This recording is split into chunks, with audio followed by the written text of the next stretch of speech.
Olá pessoal, tudo bem? De volta aqui no canal da Metacognitiva para falar um pouco sobre o mundo da psicologia, sobre algumas demandas da psicologia e poder esclarecer sempre um pouco mais, né, sobre a prática da terapia cognitiva, como é que a gente trabalha especificamente e como é que a gente atua em demandas como essa, como no caso da depressão, tá? Então, a depressão ela é uma psicopatologia, já é uma psicopatologia mundialmente conhecida. Então, quando a gente dá uma olhada lá no DSM-5, a gente vê uma lista de sintomas especificamente que caracterizam a depressão. Então, entre eles, tem tristeza, uma coisa chamada de apatia psicomotora, nós temos também poder comer muito, poder comer pouco, poder dormir muito, poder dormir pouco, geralmente um conjunto de pensamentos negativos estão relacionados a esse quadro e é em cima justamente disso que a gente costuma trabalhar, tá?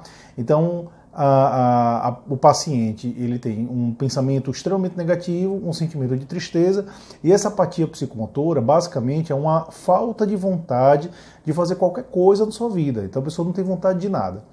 Geralmente o paciente me pergunta se essa tristeza é normal. Eu costumo dizer o seguinte: na sua história de vida, se a gente for parar para ver a sua história de vida, ela é normal, mas não significa dizer que a gente precisa deixar como está. A gente precisa tratar e dar qualidade de vida para esse paciente, especificamente, tá?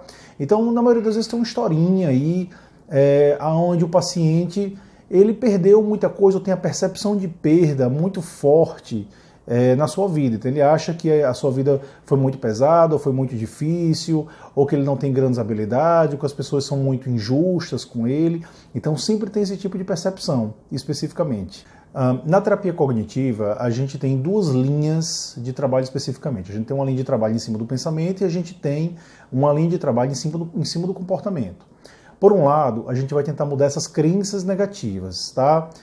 Eu costumo dizer que essas crenças, em algum grau, elas podem ter sido funcional, ou seja, a pessoa pensou negativo porque, em algum grau, aquilo pode ter ajudado ela nesse tempo, mas não significa dizer que hoje ajude, e a gente precisa modificar um pouco isso, tá?